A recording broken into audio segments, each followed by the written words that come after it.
नन्हा सपना। उत्तर प्रदेश के एक छोटे से गांव रामपुरा में एक किसान का परिवार रहता था।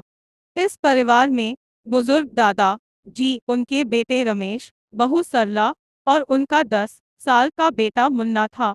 गांव में ज्यादातर लोग खेती से जुड़े थे और रमेश भी अपने खेतों में मेहनत करता था। रामपुरा में जिंदगी बड़ी सीधी सादी थी। न बिजली ठीक से आती थी, न सड़कें पक्की थी।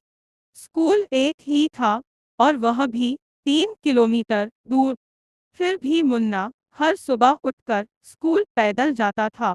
वह पढ़ाई में तेज था और उसका सपना था कि वह बड़ा होकर शिक्षक बने और अपने गांव के बच्चों को पढ़ाए। मुन्ना की माँ सरला बहुत समझदार और मेहनती थी। वह अपने बेटे के सपनों को पूरा करने के लिए हर दिन मेहनत करती, घर का काम संभालती और कभी-कभी दूसरे घरों में सिलाई का काम भी कर लेती थी। दादाजी रोज सुबह मुन्ना को पंचतंत्र की कहानियां सुनाते और कहते, बेटा, शिक्षा ही इंसान को इंसान बनाती है। तू पढ़ लिख जाएगा तो तेरा जीवन बदल जाएगा। लेकिन गांव की हालत अच्छी नहीं थी। बारिश कम होती थी, खेत सूख जाते थे और पैसों की तंगी हमेशा रहती थी। एक साल तो इतनी सूखा पड़ा कि फसल ही नहीं हुई। रमेश कर्ज में डूब गया। घर की हालत और बिगड़ने लगी। मुन्ना की किताबें, कपड़े और स्कूल की फीस सब कुछ मुश्किल हो गया। रमेश ने कहा, अब मुन्ना को पढ़ाना मुश्किल है। उसे मेरे साथ खेत में काम करना होगा। लेकिन सरला ने विरोध किया, नहीं, उसका सपना अधूरा नहीं रहेगा। मैं कुछ भी कर लूंगी, लेकिन इसे पढ़ाऊंगी। उसी दिन सरला पास के शहर में एक सिलाई केंद्र में काम करने चली गई। वह हफ्ते में 3 दिन शहर जाती और थोड़ा थोड़ा पैसा जमा करती। गांव की औरतें पहले उसे ताने देती थी, लेकिन जब उन्होंने उसकी मेहनत और इरादा देखा, तो सभी उसकी मदद करने लगी। मुन्ना की पढ़ाई फिर से शुरू हुई। स्कूल में एक बार निबंध प्रतियोगिता हुई। विषय था मेरा सपना।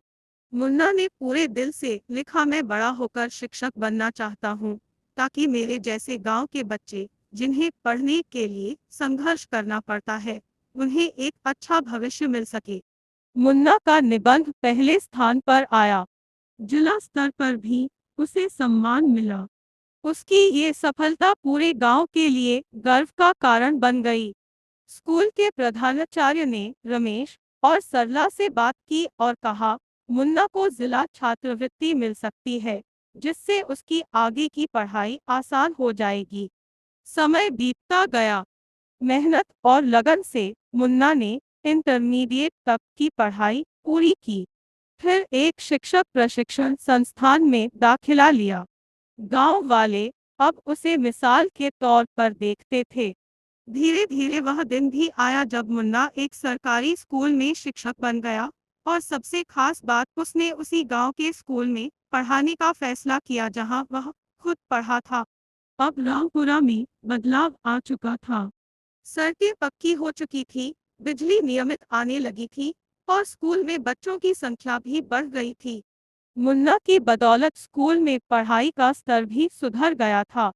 एक दिन मुन्ना ने दादाजी के पुराने झोपड़ी वाले आंगन में बैठकर कहा, दादाजी, आपने सही कहा था। शिक्षा ही इंसान की असली पूंजी है। दादाजी की आंखों में आंसू थे, लेकिन वो आंसू दुख के नहीं, गर्व और खुशी के थे। मोइस शिक्षा। इस कहानी से हमें यह सीखने को मिलता है कि कठिनाइयां कितनी भी हो, अगर इरादे मजबूत हो और परिवार साथ हो, तो कोई भी सपना अधूरा नहीं रहता। गांव हो या शहर, हर बच्चे को सपने देखने और उन्हें पूरा करने का हक है।